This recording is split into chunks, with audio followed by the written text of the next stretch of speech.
episode 10 of Ask Snes. 10 episodes and I've not missed one. That's pretty good. I'm quite impressed with myself there. So, right, okay guys, so let's get stuck into the questions this week. So the first couple of questions are from N64 Zoots. So thank you very much, mate. First question.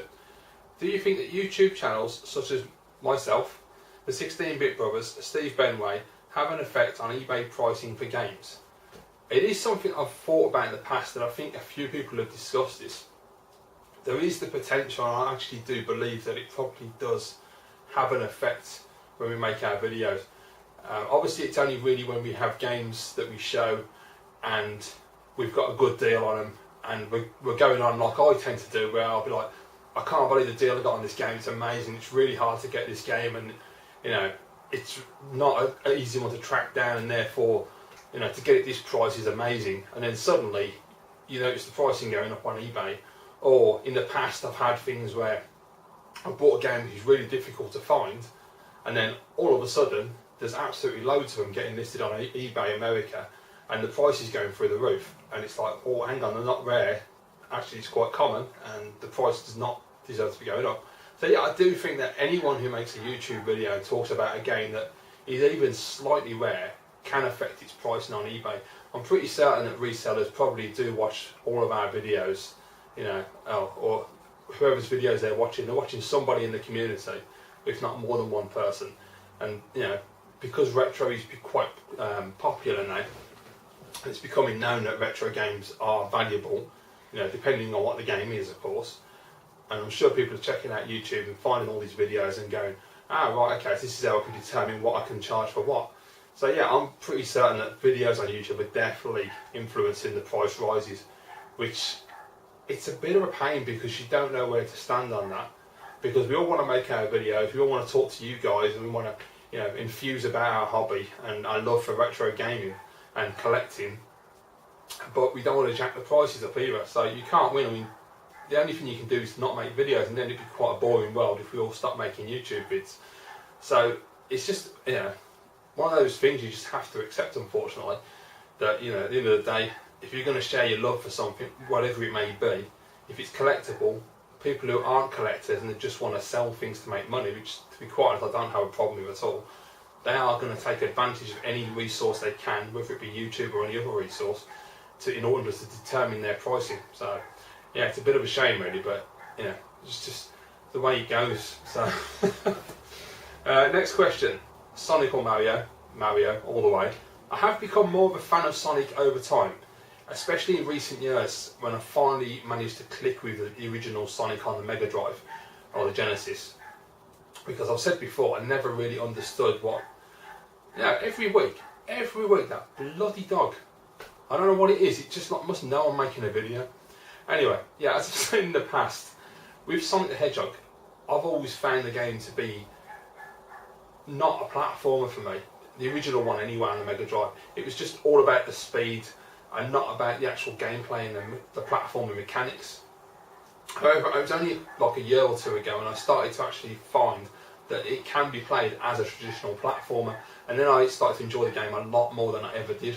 Because for me, Mario has always been a lot more in depth. There's, you know, the different suits, all the different enemies, the longer level design, the more attention to detail, the fact that you have to be more tactical and think about what you're doing instead of just going as fast as you can from one side to the other.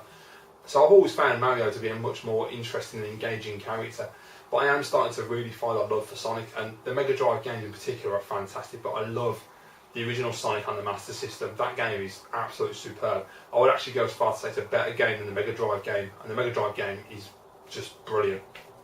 Sonic 2 is still my favourite. Sonic 3 I've hardly ever dabbled with. I've played little bits here and there, so I don't know too much. I've never played Sonic and Knuckles. Sonic Spinball was a game I absolutely adored in my teenage years.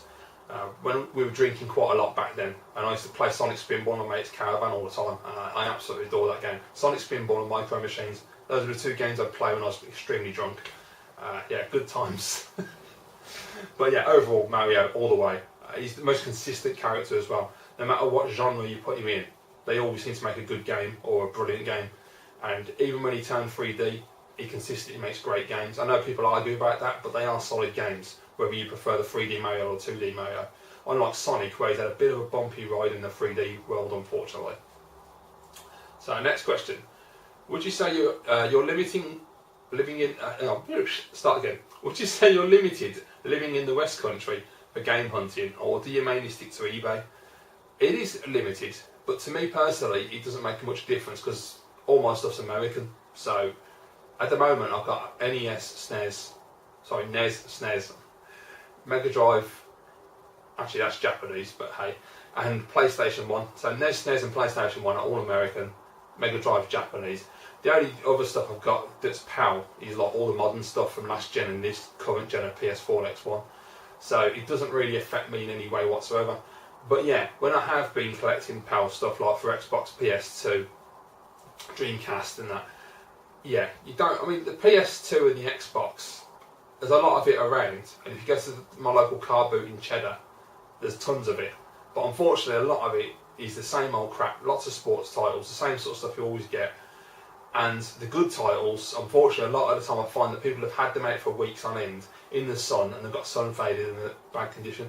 In terms of anything like proper retro, like Super Nintendo or Mega Drive Master System and that, yeah, it's extremely limited. I don't find much down here at all. That is a bit of a pain. Obviously, there's a shop in town. I haven't been there for a long time, MC Games. They were going more towards like Lego and figures and things. They seem to be getting away from the gaming side, but when they were in the gaming side, they did have a good selection of SNES and Mega Drive N64. Not massive, but a reasonable selection. So yeah, to me, it always seems like the UK in particular, just nationwide, doesn't seem to be that good for collecting compared to America and Canada. When you see those guys go out to the flea markets and even the stores, they're retro stores like Vintage Stock. Man, I would kill for something like that over here. If I was a PAL collector, that's the kind of thing we need. I mean, that is just ridiculous when you look at Vintage Stock. The amount of stuff they have in that store is insane. You know, we never get a store like that in the UK. It really sucks. You know, we get little small independent shops, and someone's going to tell me now that Vintage Stock's an independent shop, in which case it's ridiculous considering the size of it. But yeah, I do think we are limited full stop in the UK. So it's alright for people like me who like import stuff because it don't matter, you just go to eBay and buy it. But if you're in the wild, you are extremely limited. So thanks for the questions, mate. They were really good questions then. Next one, let's have a look. Alright, so I've just got to go through the comments. Okay, so the next question is from the K-Live Gamer, so thank you, mate. Question is, please name your most played five games in man hours for the past 5 years on any format. My God, mate, that is really difficult. Well, two off the bat are going to be Uncharted 2 and Medal of Honor, the 2010 game. I was actually playing Medal of Honor today and yesterday. I just love that game to bits. It's brilliant. It's a really, really short, fun game to just play through and just enjoy. Uncharted 2, I've just kept playing it and playing it and playing it. I never get bored with Uncharted 2. It's like, if I've got nothing to play, I can't decide what to put on because I've got too much selection or I just don't know what I'm in the mood for. Uncharted 2 is a pretty good game to go for because I know what I'm getting and I can just jump in and out of different stages, or I can just sit there and play the whole game in its entirety with all the cutscenes and just love it because it is brilliant. Other than those two, it's really hard. I mean, those are the main two I put the most hours in because I don't play RPGs either, so not playing RPGs, I'm not putting massive hours in. All I can do is put in the amount of hours the game has, so it's usually around about 8 to 10 hours. You know, obviously more if I'm replaying the game over and over and over again. I'm trying to think, other than those two, really, there aren't a lot that I can think of that come to mind.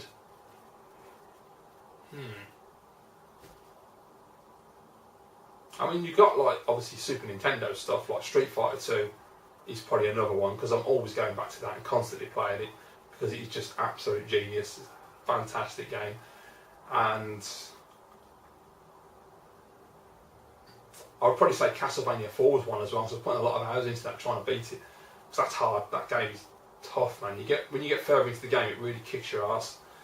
Yeah, I do love that game though. The music just, so brilliant. The stage design, the controls, everything's just really, really good. So we just need one more.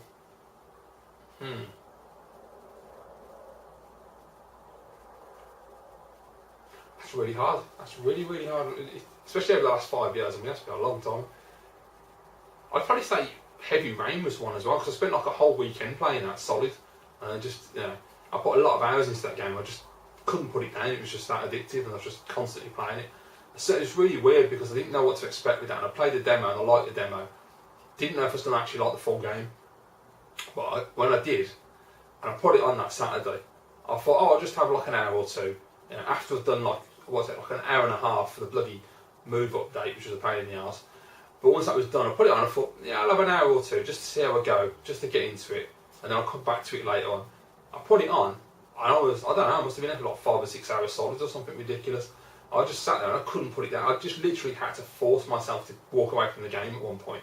It was getting late in the night, and I just thought, I need something to eat, and I need to get off this, and I need to stop playing it. But it was just so addictive. The story was so well done, and it was just, the controls were really good, and it was just really, really fun, immersive experience. So yeah, I absolutely adore that game. And one day I'll go back and play it again because I want an alternative ending. It's a lot of hours I've put into a game. But yeah, fantastic. So yeah, I'll probably go with those 5. So thank you very much, mate. That was an interesting question. That's something that makes me think. That was good. Right, the next one.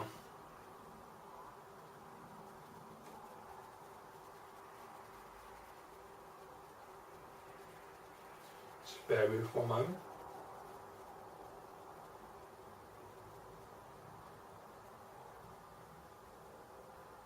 Right, okay, so I've got a question from either Jack or I. So thank you for the question.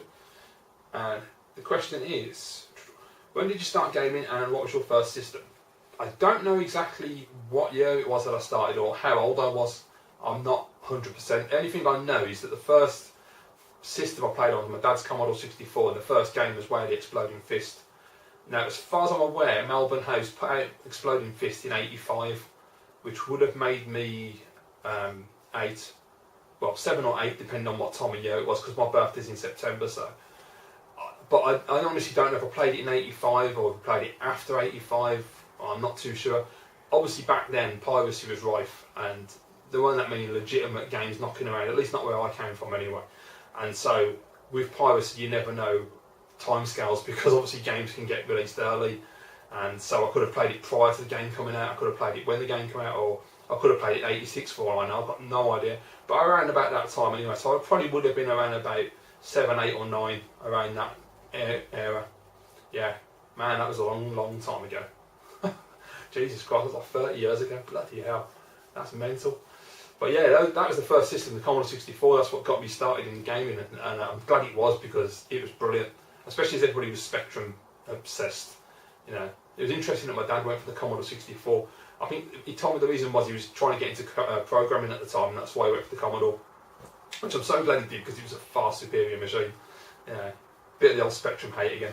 But it was, the Commodore is just the absolute nuts. The absolute best 8-bit computer in my opinion. So thank you very much for the question. Next questions are from Josh, Mario and Site 1986. Hello Josh. And first question is, what genre of games do you want to see on the PS4 and the Xbox One? Right, well we know what we're going to get. Lots of the same old third person, first person, some RPGs, yeah, maybe a couple of car games. Platformers really, I want more platformers. I said it when, I'm pretty certain I said it when I talked about Knack in the past. I absolutely adore Knack. I know a lot of the journalists seem to really shit on that game. I think it's fantastic. I had so much fun playing that. It was such a throwback to the PS1 era. I would love to see more solid platformers like that, because obviously being an old school gamer as well, platformers are one of my favourite genres from the 16-bit and the 8-bit era. So if I could get more platformers on the PS4, that would absolutely be brilliant. I'd love that, and the Xbox One as well. And other than platformers, what would I want to see? I'm trying to think of something that could be brought back that's not really big at the moment. I mean, I've always liked to see if they could do it. Would be the point and click adventures. I know they've got like Walking Dead and those kind of games, but something more interesting like a new Monkey Island or something. Doesn't have to necessarily be a Monkey Island, but that kind of genre. I really like Monkey Island games and Day of the Tentacle, Sam and Max. Games like that, I'd like to, I don't know how you do it on a console that's going to actually work. I mean, I've not played The Walking Dead yet because I don't really like the show. I have no interest in the show at all. So yeah, that would be something I'd like to see a lot more of. I think it'd be really good for the Wii U because obviously you've got the gamepad and the PS4 and Xbox One. I don't really know, but then again, you can always use Move on the PS4 and just have like your text options at the bottom, and then just click on the one you want. So yeah, that could work well. Yeah, I'd like to see a lot more of those, definitely. And question number 2. Well, have you seen TV shows like Ice Road Truckers and Deadliest Catch? I've not seen them, but I know what they are. I've seen like clips. They used to have Sky, and I believe that Ice Road Truckers was on the History Channel. I'm sure it was on that one.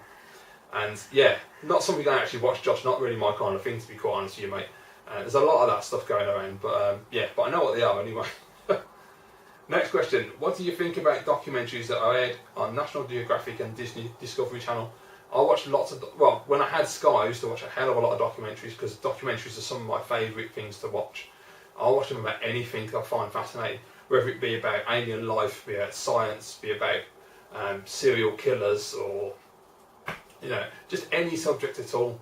You know, I've watched things about like great war battles from like Iraq, Afghanistan, World War II, just anything. Documentaries I find fascinating, especially when it's subjects I'm really, really into. So yeah, I'm always into that sort of stuff. I remember a couple of months back, actually, I hadn't got Sky, on YouTube I found a load of documentaries from one of those channels, and it was something like America's Secrets or something, and it's actually America's Book of Secrets, and it was all about this apparently there's a conspiracy that there's this book of secrets that holds every single secret from the history of America, and only the president has access or something.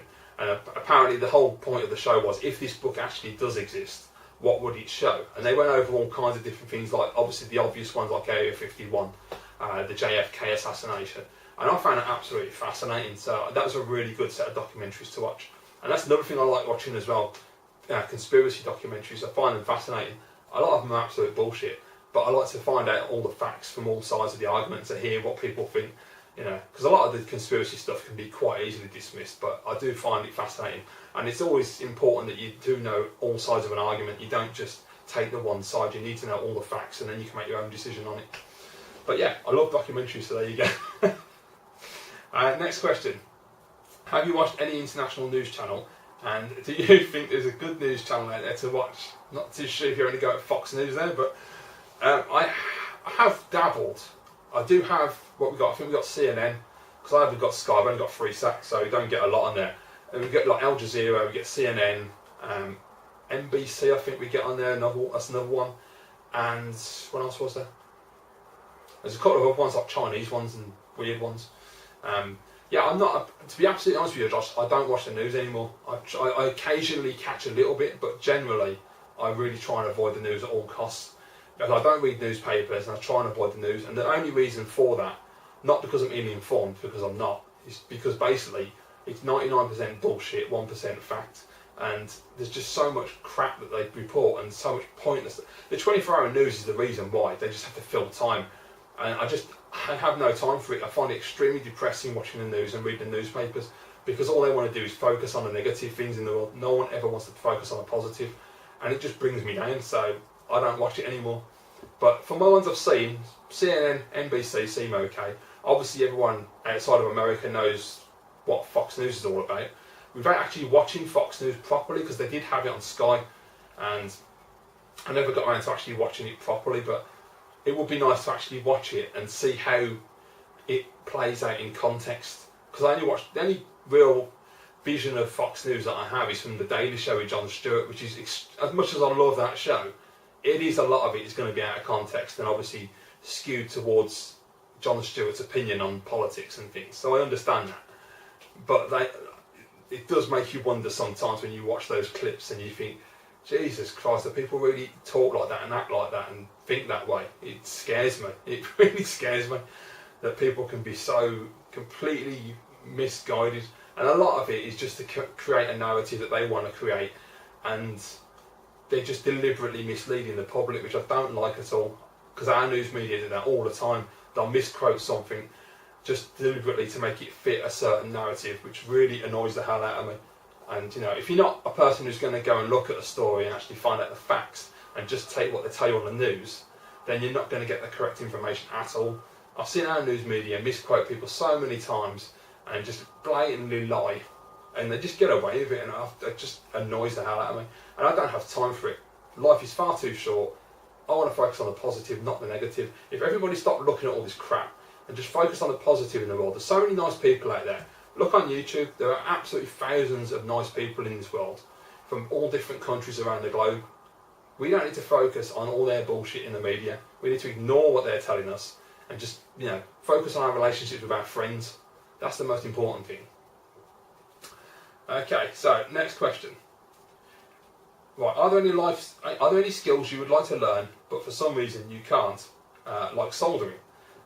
Good question. Yeah, I mean, mostly the DIY stuff, I haven't got a clue. I couldn't hang a door, I couldn't solder anything, I couldn't build something. All that sort of basic life skills that, I think a lot of men my age probably, I'm not saying everybody, but quite a lot of men my age probably aren't really that skilled in those kind of things. And it's more about, because we've been brought up with technology and, office jobs and things like that, we're kind of soft. My dad's generation, my dad can knock anything up, he can build something, he can redecorate a bloody house, he can go out and fix the guttering, all really basic. He can go and lay some decking out the back, no problem at all.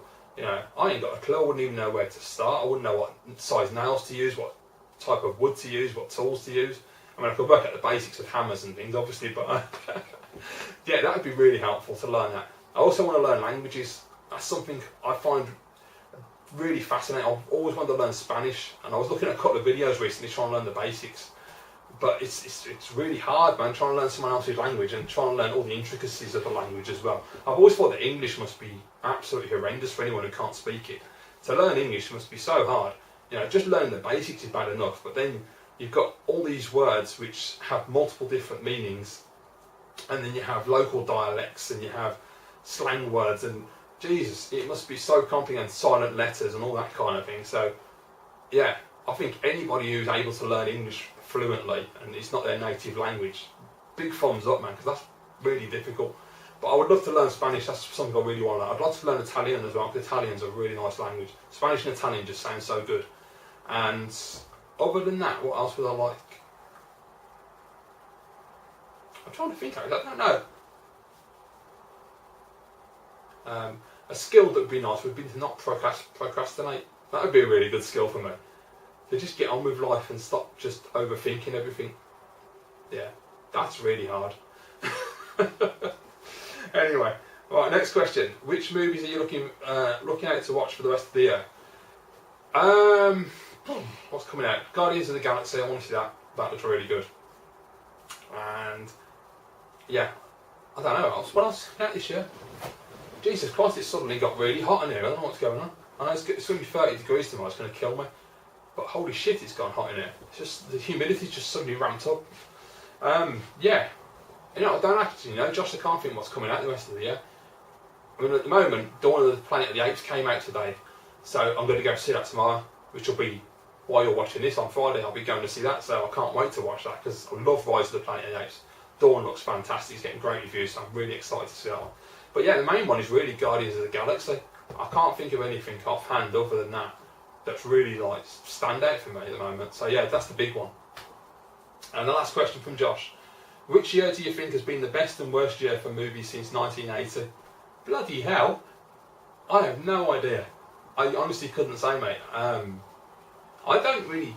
not that entrenched in the movie thing that I can actually answer that properly, because I don't know what films come out in what years. I mean, I know things like RoboCop came out in 87, but I'm more of a decade person than a year person. I'd probably make it easier. So it would just be the 80s, because there were so many great films that came out in the 80s. But then, the 90s had some good films, the 2000s had some good films. I do think the 80s is probably the best decade though, mainly because I love action films, and I was brought up on all the Arnold and Sly films and, RoboCop and all that sort of stuff, so that would be the best one. But in terms of an actual year, I couldn't possibly say. I really don't know, to be honest. Anyway, thank you for the questions, Josh. Appreciate that, mate. Okay, have we got any more?